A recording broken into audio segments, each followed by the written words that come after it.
Magandang hapon sa inyong lahat. Ito ang inyong lingkod, si Sir Kat, sa kanyang Hugo. Magandang araw at muling babalik tayo ngayong araw na ito. Lunes na naman. At syempre, gaya ng dati, medyo ibabalik natin yung mga... I like it, I love it, I want some more of it. Diba? Yung atmosphere na good vibes. Yan po tayo ngayon. Pipili tayo ng mga good vibes. Good vibes kay co-pilot Ed De Los Reyes, CEO Elmer Francisco, sa ating mga kasama sa EFI, si Carumel, the Buladcaster, kay Rick Capistrano, kay Sir Ed Tayaw, si Atong Balatong, no? Si Mamita, kung sino man ang hindi ko nabanggit. Magandang araw sa inyong lahat. Good vibes. Bear months at malapit na ang October. Isang buwan na lang, November na at araw ng Undas. Ewan ko kung magpapatugtog tayo ng mga kantang pang-undas.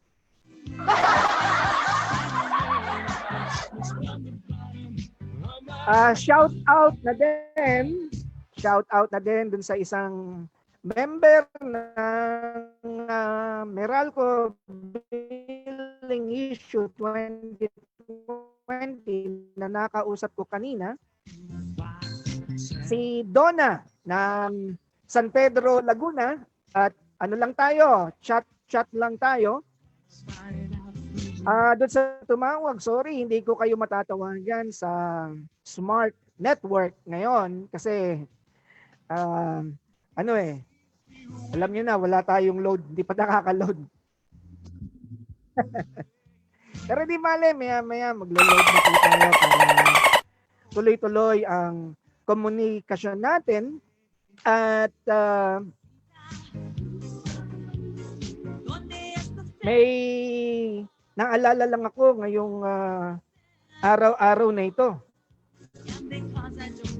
Diba? Ayan, alalahanin natin. Ayun, nawala. Ano nangyari? Ayan. Sa mga nakaka-relate, noong 1972, ngayong araw din ito, 1972, so 30, 40, mga 50 years na ba? Mukhang 50 years ago. Dineklara po ni dating Pangulong Presidente Marcos ang martial law. Ngayong araw na ito, September 21, at isa yan sa mga marcha na pinapatugtog sa radyo ng araw na yon, ang bagong lipunan. Araw-araw nagbabago po tayo. At kung titignan natin ang kaugnayan nito sa ating programa ngayon, meron din tayong bago. Ang bagong normal. Ang bagong normal, baka abnormal na.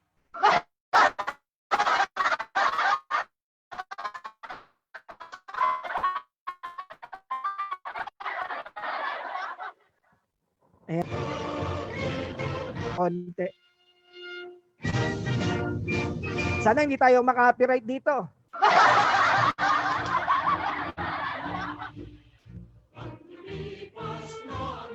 Lilipas din ang magdamag.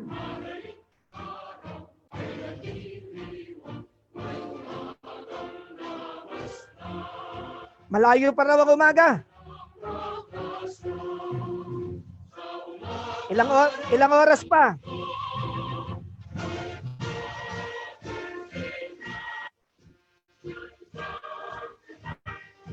Ayan. Sa mga loyalist. Alright. So, balik tayo sa ating regular programming. At yun yung panahon na araw-araw naririnig mo yung marcha na yun. Ano?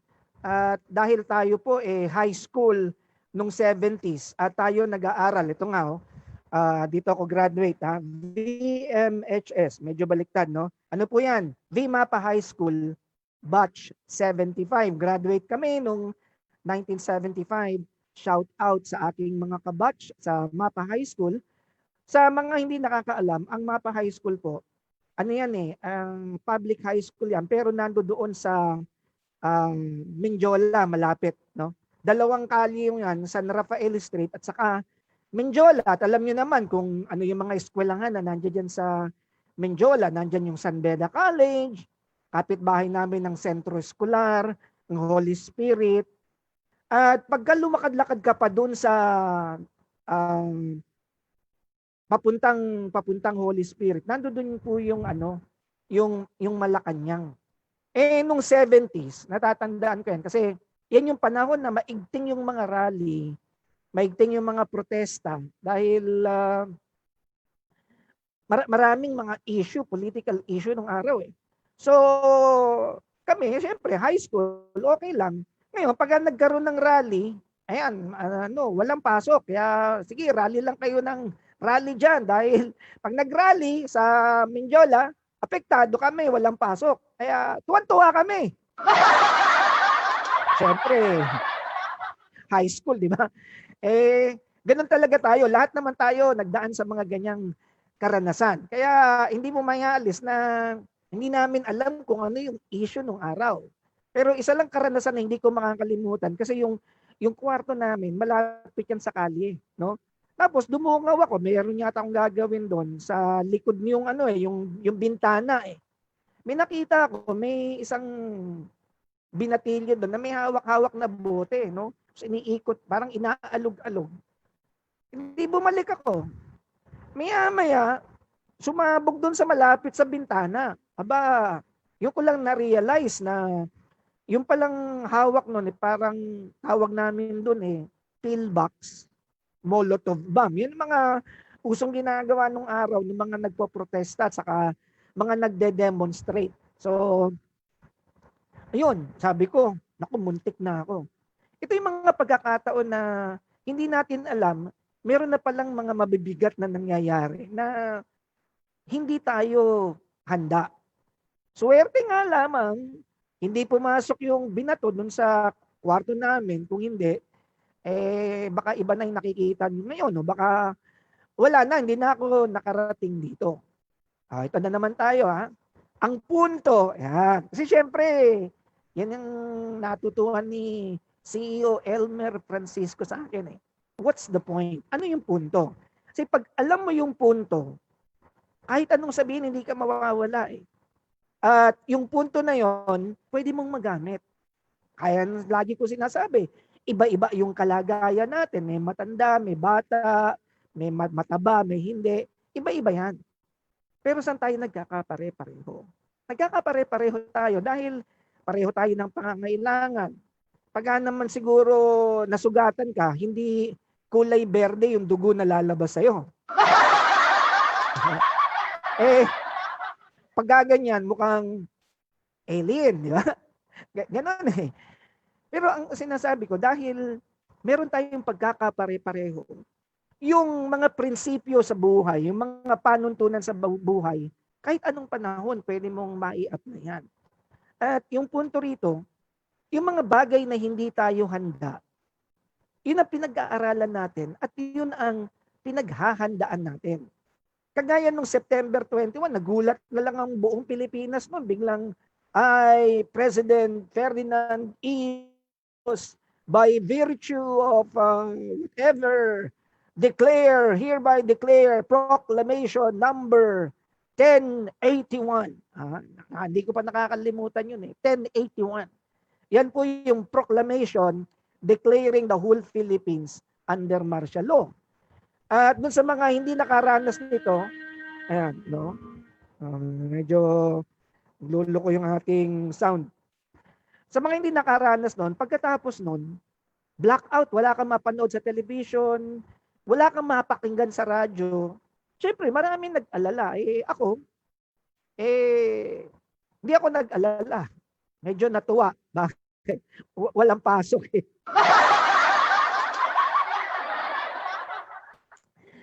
Yung mga, siyempre, yung mga apektado doon, yung mga nagtatrabaho, yung mga nagre-rebelde, mga laban sa pamahalaan, yan yung yan yung senaryo noon eh. Wala kang mapapanood, wala kang malalaman sa balita. Kung meron man, galing yan sa pamahalaan. Tapos, siyempre, martial law, for the first time, nagkaroon ng curfew. At kami noon, yung doon nag-umpisa yung tinatawag nating barangay. Yan, ha? Yung barangay na yan, alam na natin ng kasaysayan yan sa Philippine history, di ba? Galing yan sa salitang balangay.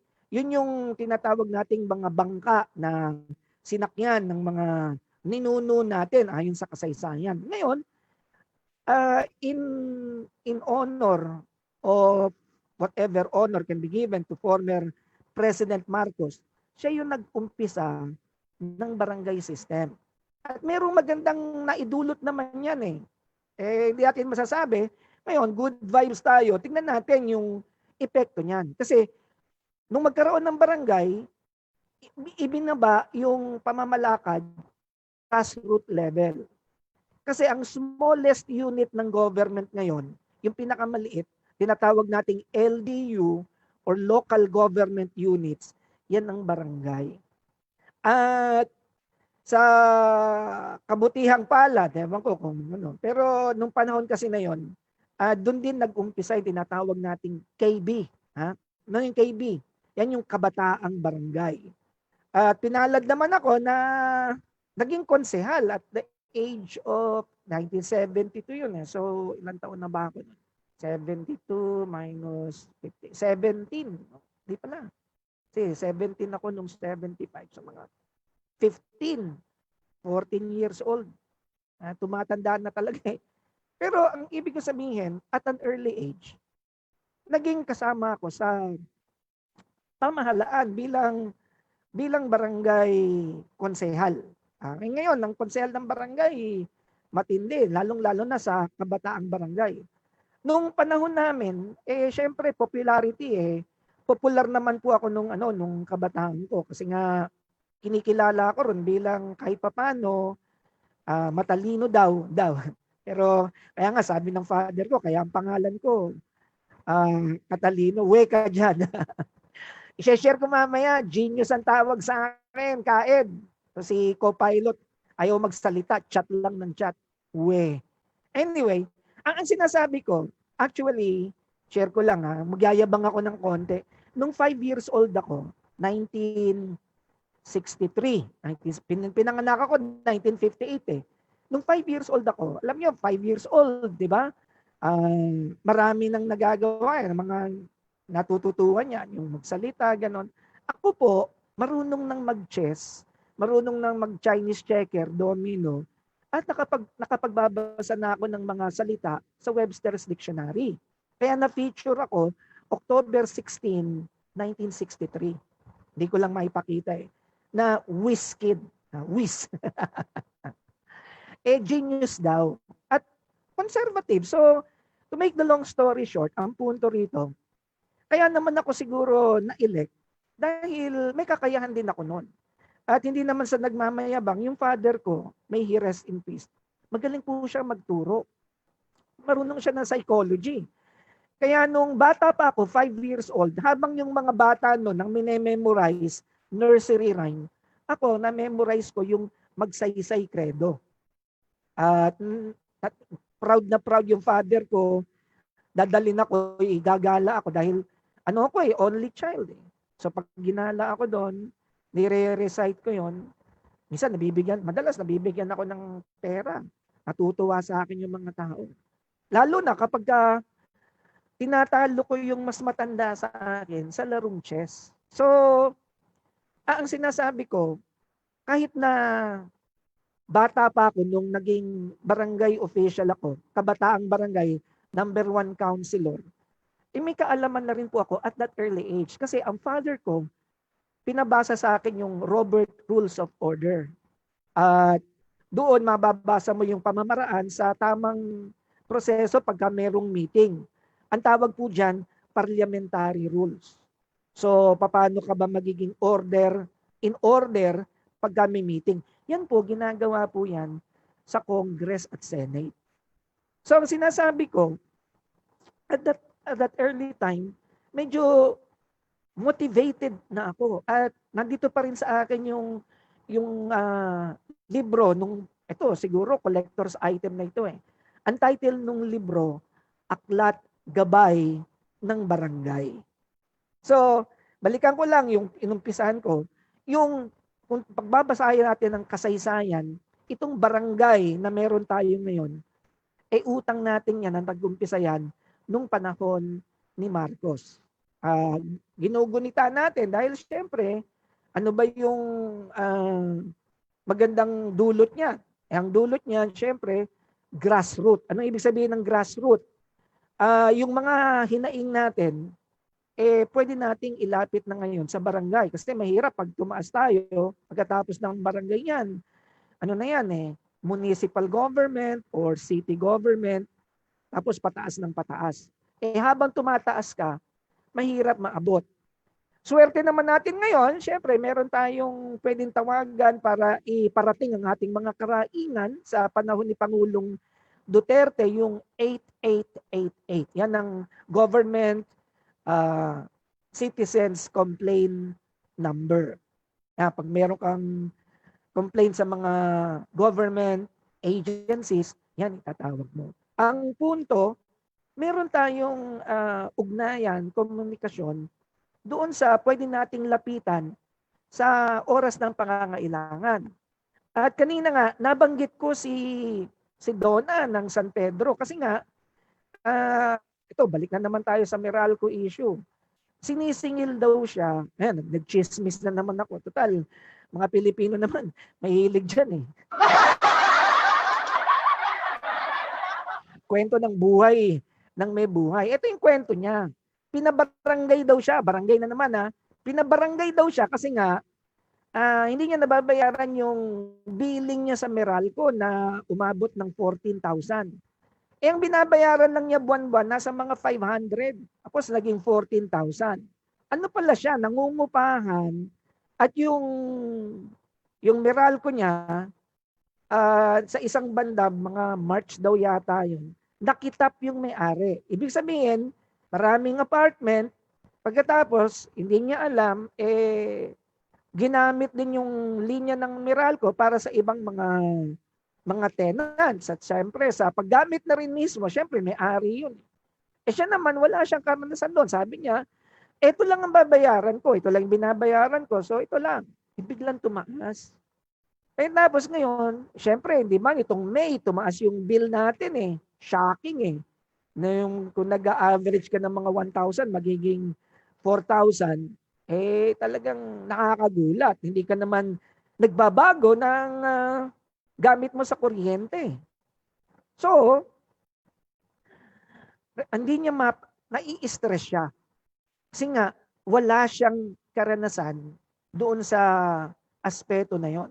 At natatakot siya dahil tinethreaten, hinaharas siya. Ididemanda daw siya.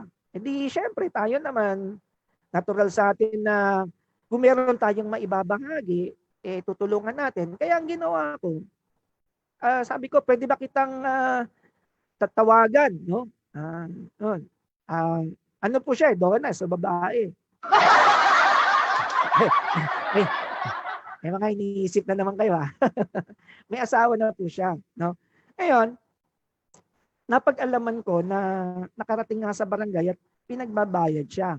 Natatakot siyang baka mademanda pagkatapos nag-iskandalo pa raw yung nanay ng may-ari na kinalat na hindi siya nagbabayad, ganito ganon.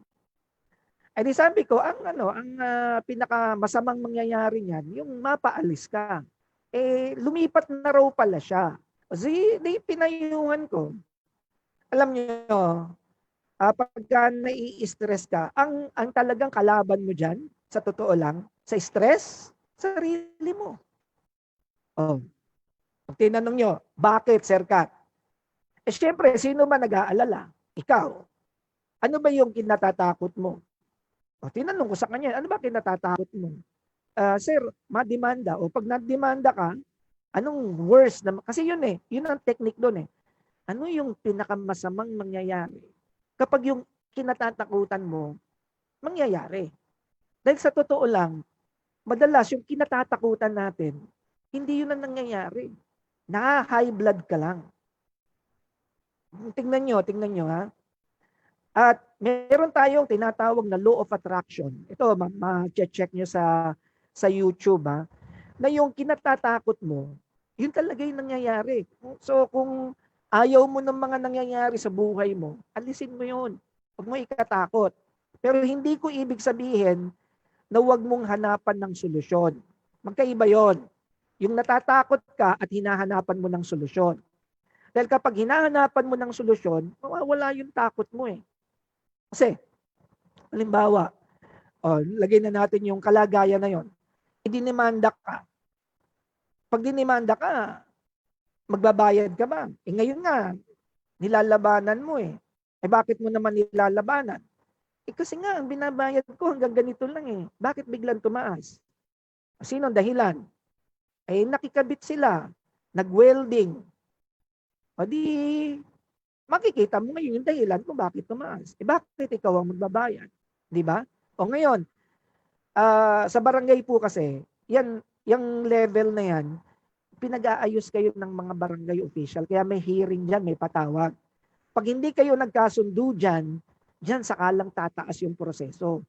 Na maaari magkadimandahan na kayo. At syempre, pag demanda ang pag-uusapan, may proseso po yan. Nabanggit ko na ba dati na ako may dinimanda ako dahil hindi po nagbigay ng senior citizen discount. Ngayon, sa mga ganong pagkakataon, maraming hindi ganon yung nangyayari. Di ako, mahilig akong itama yung nakikita kong mali. So kinausap ko yung supervisor, bumili kasi ako ng fruit salad sa entrance ng isang grocery. Di syempre, pag pagkain yun, may 20% discount. Hinahanapan pa naman ako ng booklet. Kasi yung booklet, ginagamit yun kapag bibili ka ng prime commodities sa grocery. Ang katwiran nila, yun dahil nandoon daw sa entrance ng grocery yung food item, kasama yun sa grocery item. Di palusot. Diyan po tayo naiinis. Yung ginagamit mo yung yung interpretation mo ng batas para lokohin ang mga tao. Siguro naman hindi intentional na lokohin, pero yun yung ginagawa nung management, 'di ba? At mas lalong nakakagigil. Mayaman ka na nga itong discount na ito na nararapat lamang para sa mga tao, hindi mo pa maibibigay. So kapag ganon, talagang maigang ako. Ang ginawa ko, syempre, hindi mo makausap yung walang magagawa yung seller, supervisor. Abang bumanat yung supervisor. Sabi, marami na pong reklamo wala naman po nangyari. Ganun ba? Sabi ko. Sumulat ako ng complaint to the higher management ng grocery. Tapos sumulat ako dun sa OSCA, yung Office of Senior Citizen Affairs. Inaksyonan naman. Pumunta sila ron, kinausap yon. Maraming proseso. Sa madaling salita, wala rin nangyari. Sabi ko, batay naman, nag-aaral tayo kasi kailangan tayong ganun Kapag ka meron kang problema, ito sinasabi ko, pinayo ko dun siya kausap ko, huwag ka dun tututok sa takot.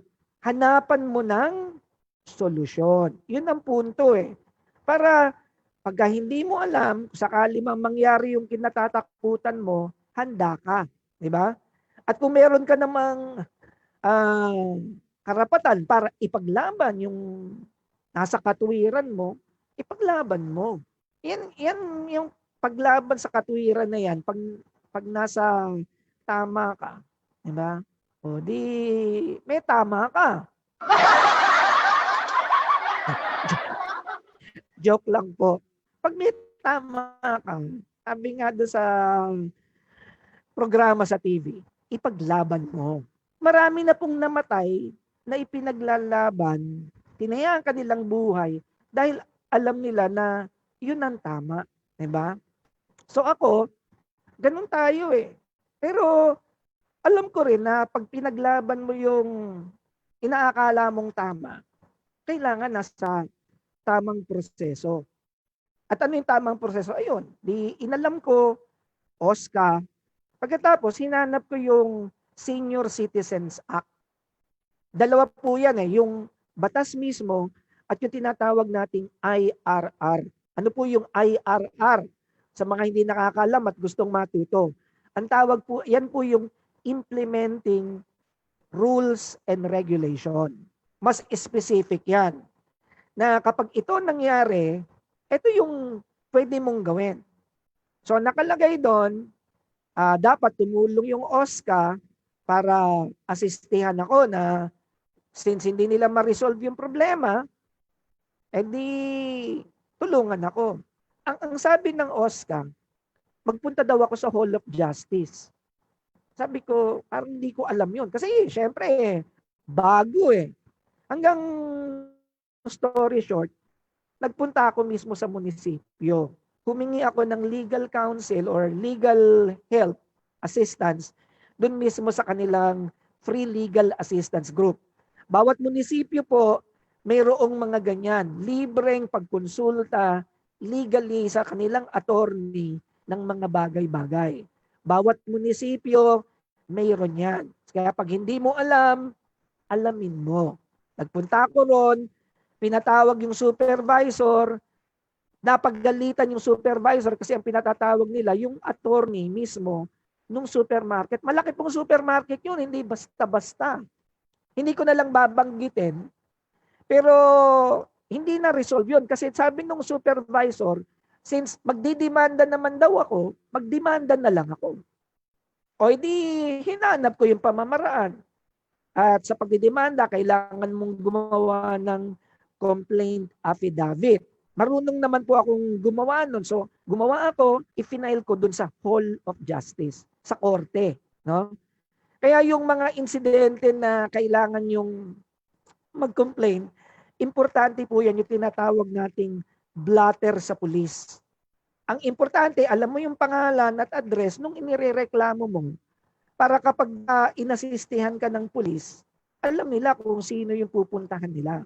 Ganyan po yung proseso. Ngayon, madalas sa hindi, nahatak tayo dun sa pakikipagtalo. Huwag po tayong makipagtalo. Baka kung saan pa mauwi yan, marami akong nakita na nag-uumpisa sa pagtatalo, nauuwi sa sakitan. Physical na away talaga. At yung iba, sinasamang palad, ayan, kung yung kalaaway mo mayroong barel, baka hindi maganda talaga yung hantungan.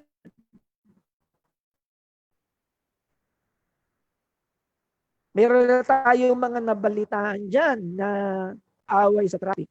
Nagkabarilan. May nakulong na po dyan, nakalimut.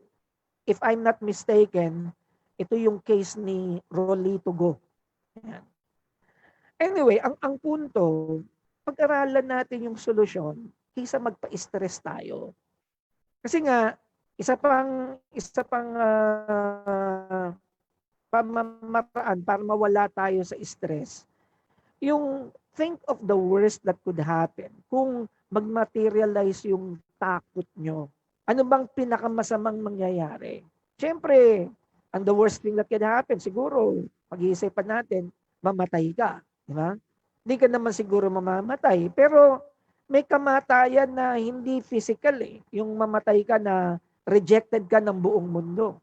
Napanood ko nga, nakita ko kanina yung laban ulit ni habang nag-YouTube surf ako, yung nangyari kay Ricky Hatton, di ba? Kung kilala nyo naman, alam nyo nangyari doon. Matapos siyang matalo ni Manny Pacquiao, na-depress siya. Dahil kinikilala siya ng mga British eh. ano siya, popular na popular. Nung matalo siya, ayun, namatay siya, not physically, pero namatay siya sa sarili niya dahil naisip niya parang gumuho yung mundo niya. Na yung kasikatan niya nawala, tapos napahiya siya. Kalaban mo dyan, hindi yung ibang tao, yung sarili mo. Tututukan ko pa ulit yan, pero gagawa muna tayo ng station break. Babalik po ako. Wag po kayong aalis. Okay?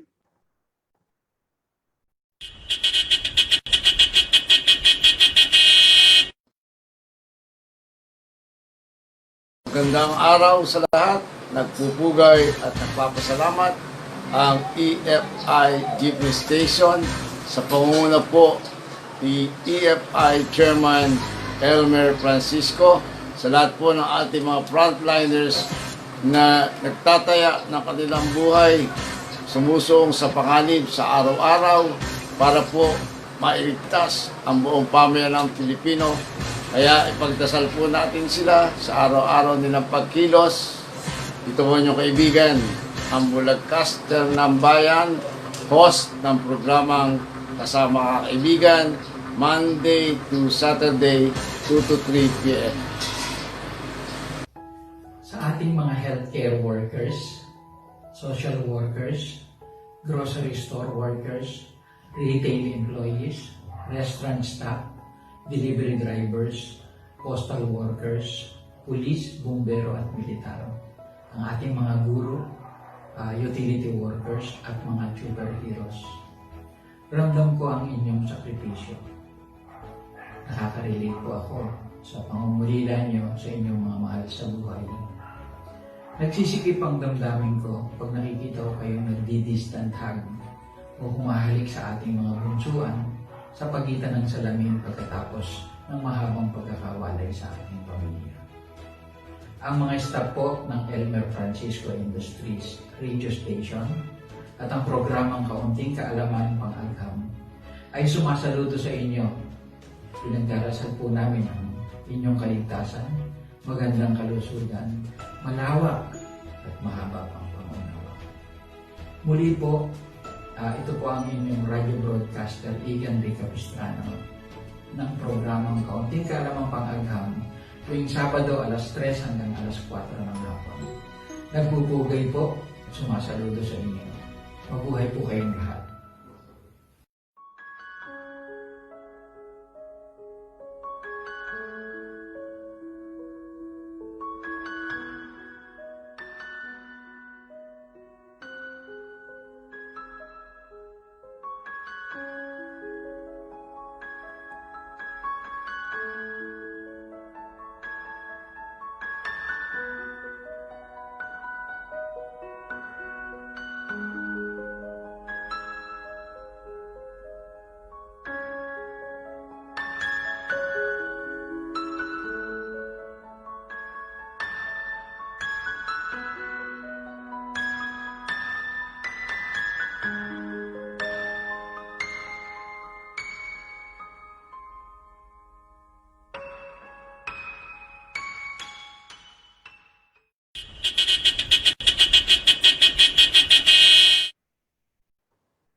Okay, balik po tayo sa ating tinatalakay. Ulitin ko, huwag po tayong ma-stress lalo na sa panahong ito. Pero syempre, maraming nakaka-stress ngayon, lalong-lalo na kung ang problema natin yung pangunahing pangangailangan. Kung halimbawa walang makain yung pamilya mo, gagawa ka ng adjustment. Ganun naman talaga di ba? Yung mga nakasanayan dati na normal, mababago talaga yun. Kaya nga, bagong lipunan di ba? New normal, bagong buhay, bago. Yeah. Pero kung tutuusin, kung titignan mo, yung nakasanayan mo, hindi naman masama kung babaguhin mo. Halimbawa, sa pagkain. Kung yung kinakain mo na dati masasarap, tapos ngayon, hindi mo nga masabi, kahit hindi masabi, yung gulay, di ba? Mas mahal pa nga ang gulay ngayon kaysa sa mga mga ano to, karne. Halimbawa, yung karne ng manok, nasa 140 saka 150 isang kilo. Buong manok yun ha. Pero kung choice parts, kasi ako po namamalengke, halimbawa yung puro paa, puro yung tinatawag na thigh, mas mahal yun, nasa mga 170 isang kilo. Tapos tanong yung magkano yung luya? 180 isang kilo. O di magugulat ka na lang. Tapos yung mga gulay na iba na pwede nating pang-substitute, pang-tawid ng gutom, na masustansya naman, kikita mo mahal pa rin. Pero hindi naman masama pagka nag-ulam ka ng talbos ng kamote. Sausaw mo sa bagoong, sa kakalamansi. Tapos, may isda. Mura naman yung yung tilapia. Diba? Kaya kung gusto niyo, kung malapit kayo doon sa sa dagat, edi mangisda kayo sa Manila Bay. Joke lang po. At tayo, good vibes tayo. Pero kidding aside, sinasabi ko, meron tayong natural na lakas, kakayahan para gamitin natin yan. Pero ang main problem, kapag wala kang pag-aalayan sasabihin ko ng power, kakayahan, ng gagawin mo, nakakatamad. Yan yung yan yung isa. O kaya, yung gusto mo mangyari, yung inaasahan sa'yo, lalong-lalo na ng pamilya mo, hindi kaya. Na halimbawa, dati kang driver, mga driver na nababalitaan natin, hindi makapasada. Anong ginagawa nila?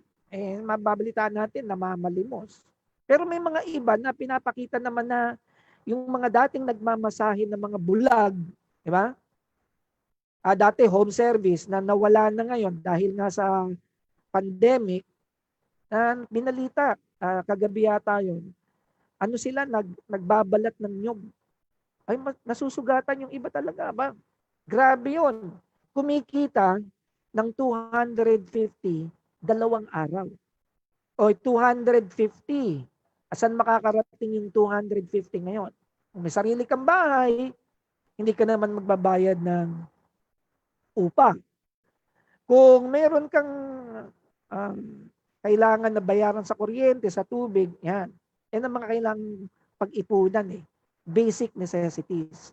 Pero dahil hindi na kasing sagana nung araw, sabi nga natin sa Pilipino, habang maigsi ang kumot, magtiis, mamaluktot.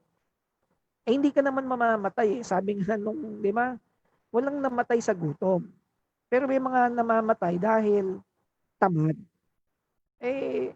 Iba yung tamad, iba yung tinatamad. Diba? Yung tamad, medyo mas mabigat yun Pero yung tinatamad, yan yung ayaw nang gumalaw kasi nga parang walang saysay yung pinagsisikapan. Naaalala ko na naman si Jose Rizal sa essay niya, The Indolence of the Filipinos. Anong sabi ni Rizal doon? Bakit magpapakahirap ang mga Pilipino, ang mga magsasaka? Kung alam nila yung pinaghirapan naman nila, kakamkamin lang ng pamahalaan. Kakamkamin ng bubuwisan at yung buwis sobra-sobra, di ba? Di bandang uli, nung lumabas yung konsepto ng karapatan, ayan pag pinag-aralan yan, yan yung famous French Revolution no? Equality, fraternity, kalimutan ko yung isa. Pag-aralan nyo. Kasi nung unang panahon, ang talagang maigting na sistema ng pamahalaan, yung tinatawag nating autocratic. Dapat sumunod ka. Bakit? Mas matanda ako sa iyo Yan, sa family. Ganyan di ba? Susunod ka dun sa magulang mo dahil hindi lamang sila mas matanda. Mahal ka nila At yung sinasabi nilang pagbabawal, hindi lang para sa kanila, para sa iyo. Kaya lang, nung unang panahon, pag pinag-usapan natin ang pamahalaan, hindi lahat ng pinagagawa nila sa tao, para sa tao. Kung hindi, para dun sa kaharian. Ngayon, syempre, pagka kaharian yan, yan ang sistema ng pamahalaan. May mga pakakainin ka mga sundalo, kung ano man, pangangailangan ng kaharian. Diba? Kaso hindi naman lahat ng hari marunong magmahal sa kapwa. Hanggang bandang huli, nung naaabuso na yung ganung sistema na tinatawag nating authoritarian, nagkaroon ng konsepto na bawat tao may natural na karapatan. At yan, pinoproteksyon na yan ng ating konstitusyon. Bill of Rights, human rights, basic human rights. Ano yan? The right to life, liberty, and property.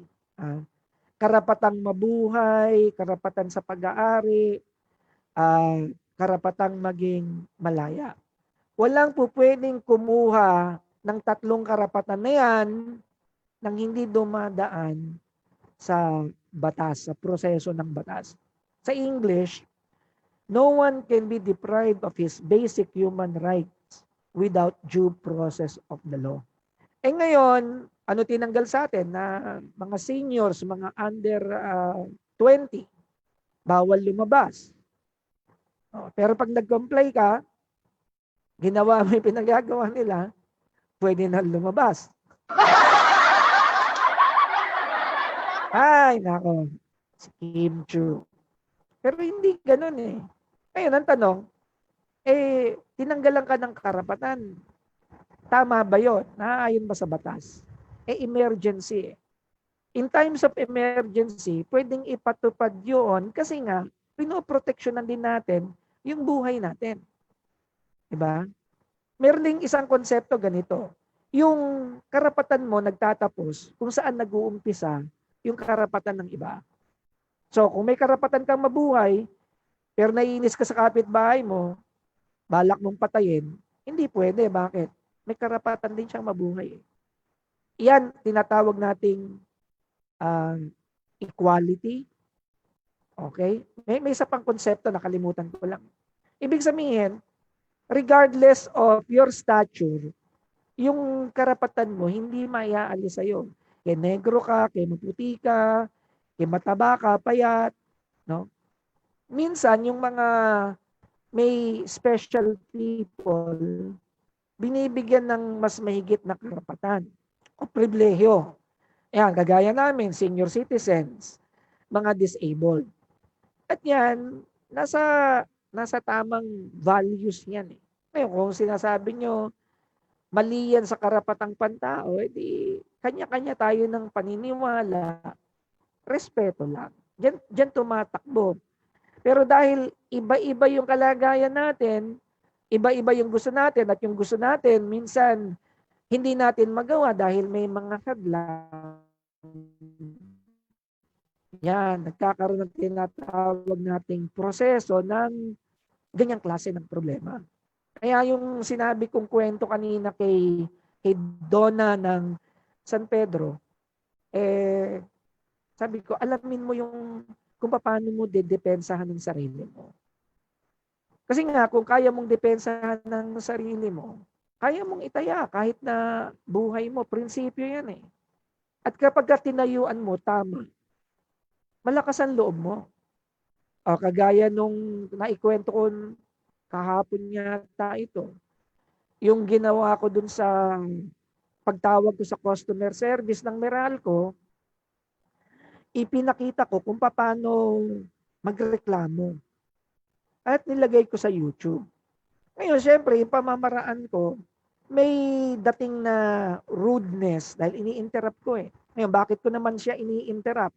Kasi nga, alam ko na, kabisado ko na yung mga sinasabi, hindi sinasagot yung tanong ko. O halimbawa, ang tanong ko, ano ba yung proration adjustment? Tapos magsasalita tungkol sa ECQ na, kasi kaya nagkaroon ng ganon, ng adjustment, dahil ECQ. Di in-interrupt ko dahil ECQ daw eh. Kasi ang alam ko sa ECQ, nagkaroon ng estimated billing. Kaya yung singil noon batay sa dapat actual na konsumo ng kuryente. Na makikita naman natin Pagkatapos nagkaroon na ng meter reading nung May o kaya nung June, ibabawas mo yung latest meter reading doon sa last meter reading ng February, makukuha mo yung total kilowatt hours.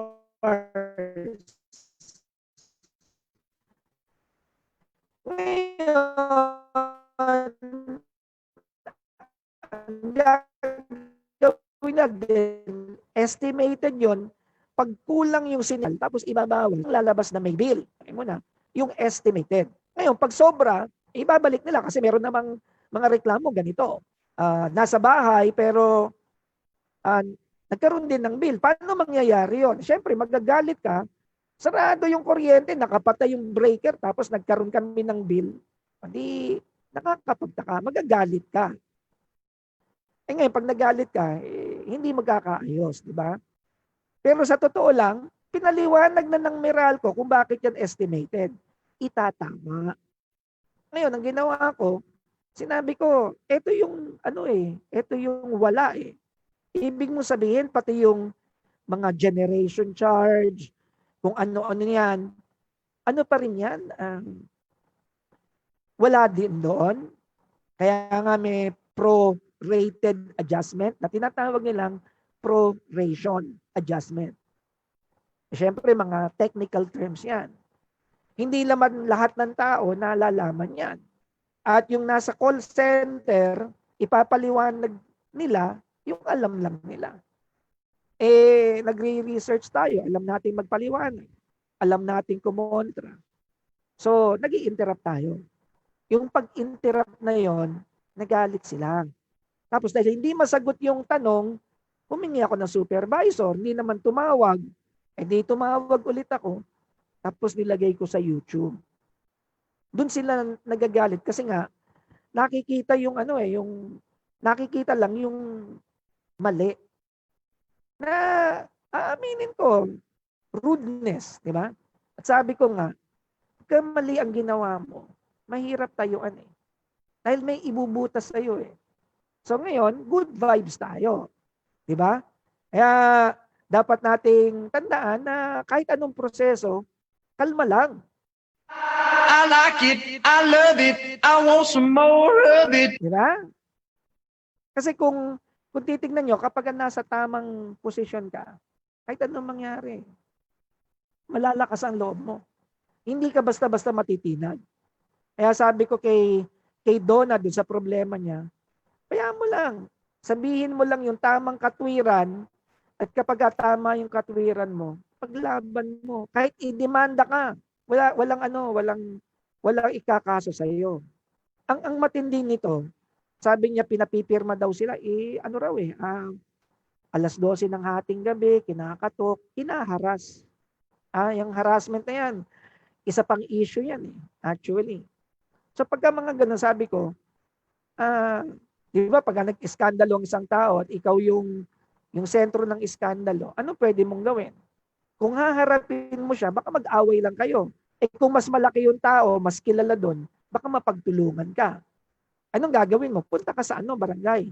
Punta ka sa pulis. Kaya lang, minsan may ganitong problema. Pati yung pulis, kaibigan nung nagre-reklamo, hindi ka papansinin. Diba? Alam nyo yung mga pagkakataon na yan, marami akong kwento, marami akong mga pinapakitang mga example or ehemplo para lumawak ang ating karanasan, para ipagtanggol din natin at turuan yung mga kapwa natin na ipagtanggol yung kanilang karapatan. Pero tayo, may responsibilidad tayo sa sarili natin. Kaya ko sinasabi to, naalala ko yung kwento ni Larry Flint. Kung hindi nyo kilala si Larry Flint, siya yung billionaire yan yumaman siya dahil sa kanyang magazine. Ang pangalan ng magazine niya, matagal na yon. Ewan ko, siguro meron pa rin yon, ay Hustler. Ewan ko kung si co-pilot Ed, nabasa na yung Hustler magazine. Sasagot yan. Hindi raw. Siguro ang ang binabasa niya, yung mas popular, yung Playboy. Good boy daw siya, good boy. Kasi yung hustler at saka Playboy, pareho ng category yan.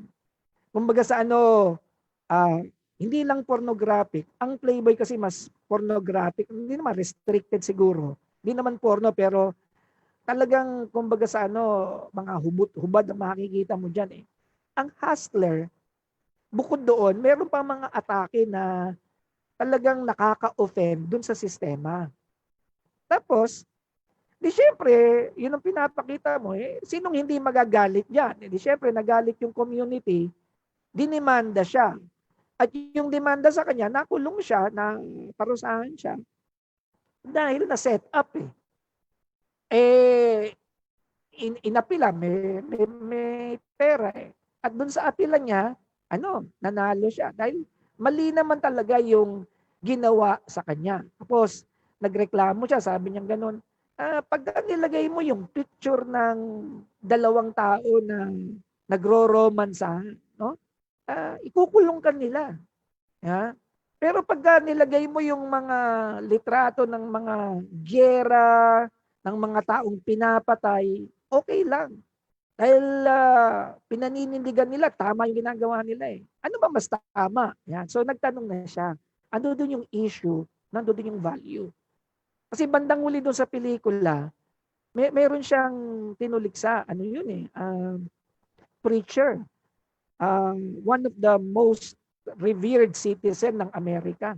Tapos sinabi niya, nakipag-sex daw sa nanay niya sa kamalig, sa barn house or nut house.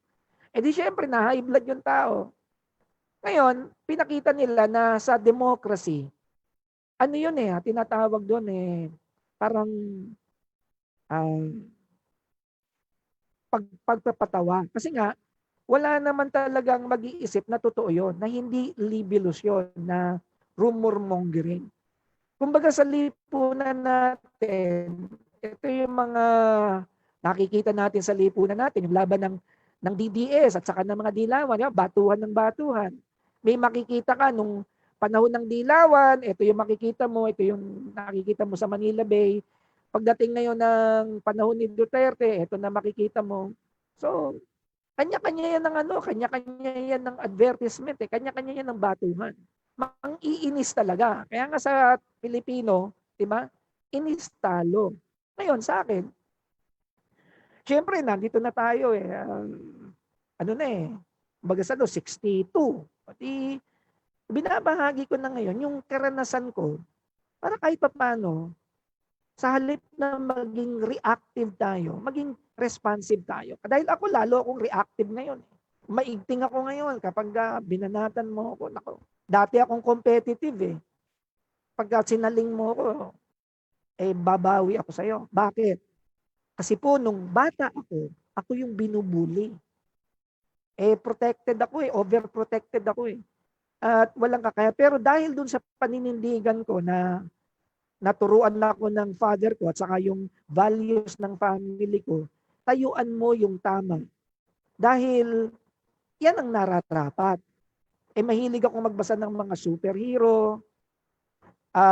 At bago ako mag-aral sa elementary, kabisado ko na po yung mga kwento ni Lola Basyang.